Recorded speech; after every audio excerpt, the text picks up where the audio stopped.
Hey guys, Professor Bill of Comic Book University and Suicide Squad, issue number 46. This is Sink Atlantis, part 3 of 4, crossing over with Aquaman. Next week, Aquaman will come out and it will be part 4 of 4 of Sink Atlantis. So, I now have the daunting task of trying to read this little tiny print here. So, Sink Atlantis, part 3, story, Rob Williams and Dan Abnett. Script, Rob Williams. Pencils, Jose Luis. Inks, Jordi Tarragona. Colors, Adriano Lucas, and letters, Pat Brousseau. The cover was Rafa Sanuval and Ivan Plasencia. Variant cover, Francisco Matina. Okay, they can just say it's a Matina cover because, come on, man, we all know those. So anyway, Harley Quinn goes and gives everything away, and it's probably a good thing because make no mistake, Merc would have straight murdered her and Deadshot over here if they didn't spill all of the beans. So they literally, the only way they were going to survive this believably was by giving forth all of that information. Merc has 2 squirts to give, and neither of them have a member of the Suicide Squad's name on those squirts. Just saying. Just saying. So Mira is awesome in this, man. Like, she's the unsung hero in this one. Aquaman goes out with King Shark. King Shark is back to his, like, they really quickly went back to, and it was very believable how they went back to the idea of, F you, man, I ain't doing nothing for you. Like, our mutual arrangement is over. So, you might want to get upset over that, but no, they did it perfectly in this comic book. It made perfect sense.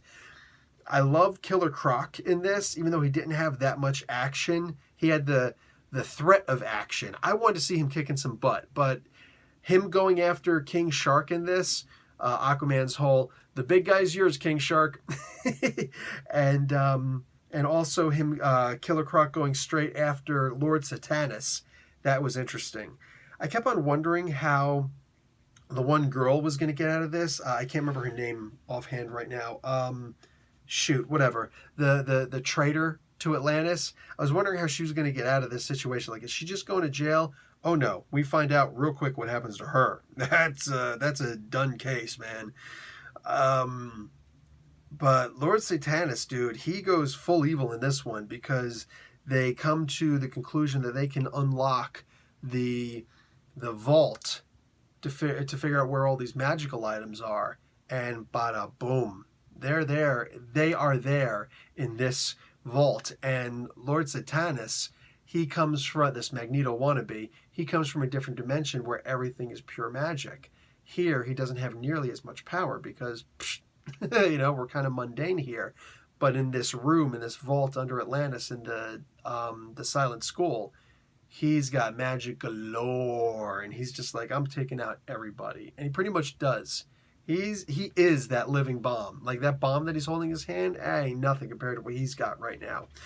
And he kind of does a separation to get to stepping, and it looks like we might wind up losing Dolphin pretty soon, and that makes me really sad. The only thing that made me even sadder is that Harley was somehow able to translate what she was thinking because, Dolphin can't talk. She's a mute. So she was doing little hand gestures. And I tell you what, if anybody knows the Silent School of Love, it's, whatever she considers it to be love, it would definitely be Harley Quinn. So the things that she said, especially that end when Dolphin was leaving and you get to see Aquaman and Harley Quinn's eyes, when she says what she says, I almost lost it. Seriously, I almost started waterworking and everything. That was really good. That was really good for a comic book that was kind of rushing things. Like, DC is back to its old tricks of, oh yeah, we're going to do 4 issues and a crossover for a story that we should probably have done in 8 or 10 issues. We should have dragged this out, not even dragged this out. We should have let this story breathe a whole lot more and made this really interesting, because this should have been such an amazing story arc, and it's not nearly as amazing as it should be because it's being rushed. But Mira, like I said at the end of this, dude, what she does, and you really have to look at the art in this, man. You have seriously got to just stare at the art that Lewis is doing in this. At this last page, man. Wow. That is so awesome. Look inside the tidal wave.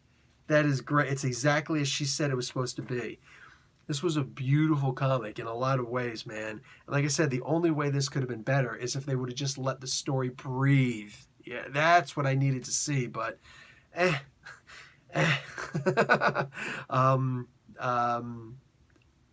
I'm trying to remember what the next, this is Sink Atlantis, the next one is Drowned Earth. That's what it's called. I'm really looking forward to seeing Drowned Earth and that little mini crossover with Justice League. Hopefully it's going to be as amazing as I'm expecting it to be. But again, it seems to me like it's just going to be rushed. What a shame. What a shame DC can't just learn to let a story breathe, man. Anyway, still enjoyable. Definitely enjoyable. I would definitely consider picking this one up. All right, guys. Professor Bill, Comic Book University. Class dismissed.